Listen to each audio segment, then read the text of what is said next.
Welcome, everybody, to the countdown of the top 10 boroughs to visit in New Jersey. There are 253 boroughs in the state, and boroughs are generally regarded as the smallest form of municipal government in the Garden State, so we will only be counting those today. Some of New Jersey's nicest small towns are technically cities, like Lambertville, or under a different designation called towns, some examples being Morristown and Bordentown. And there are 3 official villages, like Ridgewood, and these will all be in a separate countdown video in the future. I've been to 216 of these boroughs, so that's 85%, so I'm just using my opinions without any other metrics to try to communicate my favorite boroughs to visit, and hopefully I can convince you to agree. And before I begin, New Jersey is a hard state to do this for. In most northeastern states, the nicest small towns often coincide with natural geography, like rivers, lakes, oceans, and mountains. But in New Jersey, many of the rivers are covered with active industrial uses, and the mountains are pretty small, and therefore covered with sprawl like the surrounding areas. And as a result, more of these selections will be landlocked than usual. So let's start with number 10.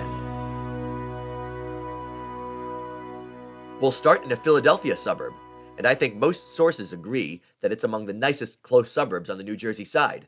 It's Haddonfield.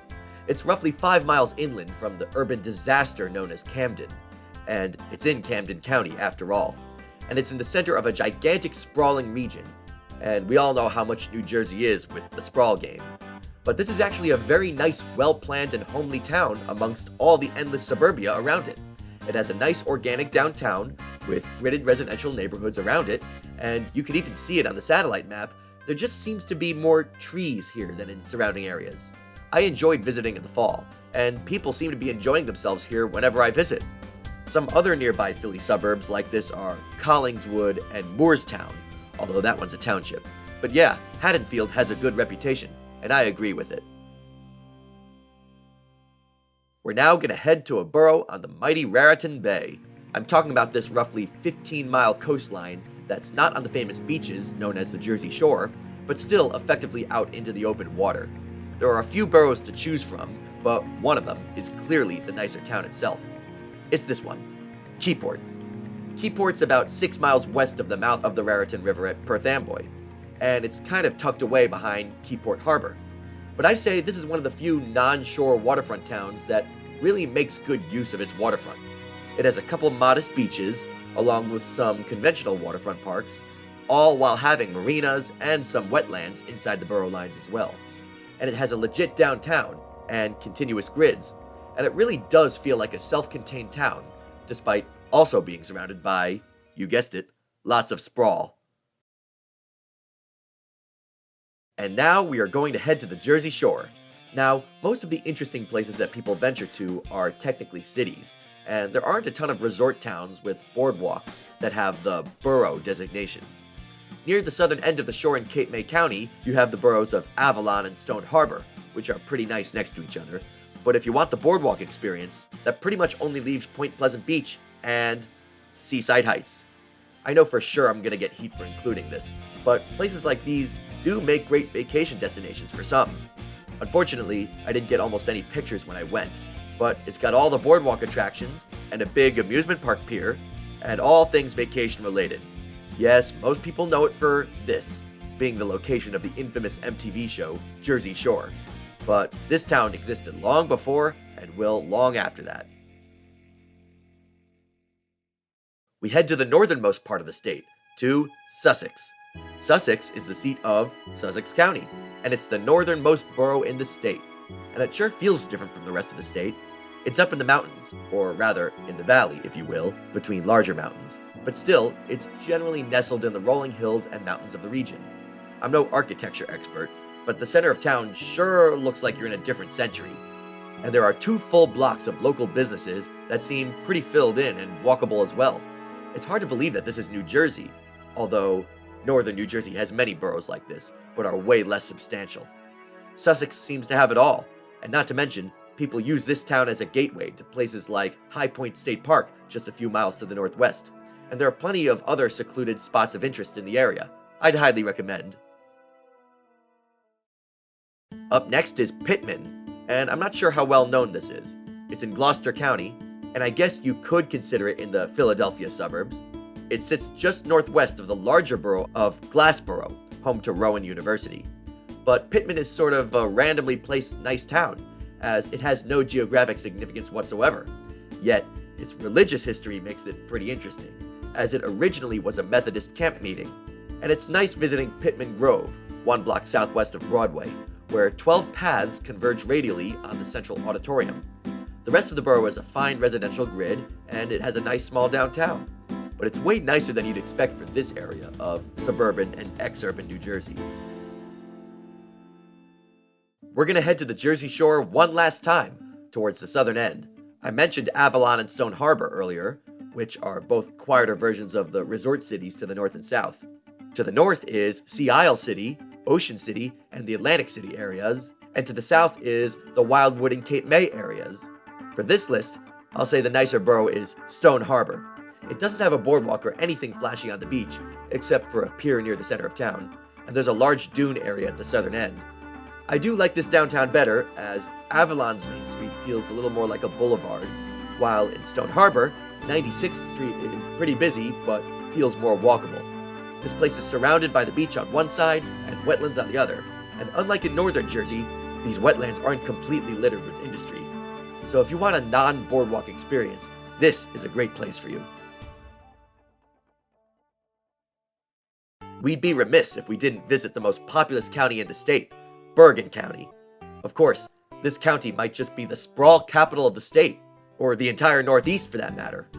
Well, actually, it has a lot of competition, but still, it can be hard to find nice standalone towns in this area. I'd say some of the more notable places are Tenafly, Westwood, Cresskill, and Ridgewood, although again, that one's technically a village. But I'd say the nicest one is Closter. This isn't right at the northeast corner of the state, but it's pretty close. And Closter is regarded as the crossroads of the region, and the sub-region along the Tennakill Brook. Roads from several different angles meet up in the central part of town, and geographically, it sits between the Oradell Reservoir section of the Hackensack River and the hills leading up to the Palisades. And the east side of town has more of the winding developments and cul-de-sacs on the slightly inclining hill, and the west side of town has the gridded, more walkable residential developments, with a bunch of parks sprinkled in. The only downside is the shopping center sits pretty much directly between downtown and its eastern neighborhoods, but I guess you could say it has everything then. It's really nice considering the region, and it's mostly out of the way for the highway drivers, so it's not as hectic as other parts of the county. And now it's time for something picturesque, as we head to the Delaware River, finally, to Frenchtown. This is one of the 4 really nice, charming towns on the Jersey side of the river, between Trenton and Easton, the others being Lambertville, Stockton, and Milford. Lambertville would top this list if it wasn't a city, technically, but Frenchtown is the nicest of the boroughs, in my opinion. It's right on the river, right at a bridge crossing, and all the buildings in the center of town look old and historic, and there's a little residential grid to the north, and it all sits in a flat area surrounded by mountains. You're in your own little world in this small sliver of the state. And if you like biking, the waterfront trail takes you up and down the river to all the other classic small towns I just mentioned. I definitely suggest coming here in the fall and enjoying a weekend day here.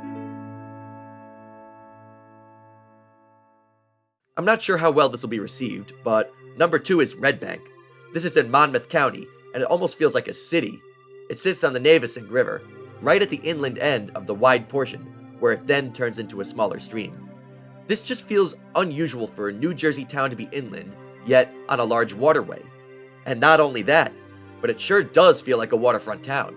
There are 3 waterfront parks on the wide part of the river, and there are also hotels and condos right on the water too, which is unusual for a borough like this, as there are high-rises on the water. Downtown is pretty extensive as well, as there are multiple packed commercial streets all over a roughly half-square-mile area. There's a theater scene, lots of marinas, and it's one of the rare instances where a town in New Jersey completely takes advantage of its geography. It's definitely the cultural center of its area, but it's not quite on the shore, so give it a chance. Alright, before I go to number 1, here are the 10 honorable mentions. Hopefully I name your favorite here, if I haven't already. And now it's time for number 1. This might surprise people, as I assume many of you didn't realize it's a borough, but if you knew it was, it'll be no surprise that it's number 1. And it is, of course, Princeton. You've certainly heard of it due to Princeton University, which is, in fact, in this borough. I say it's the nicest college campus I've ever seen, in my opinion. Please don't come after me, Harvard students or people from other colleges.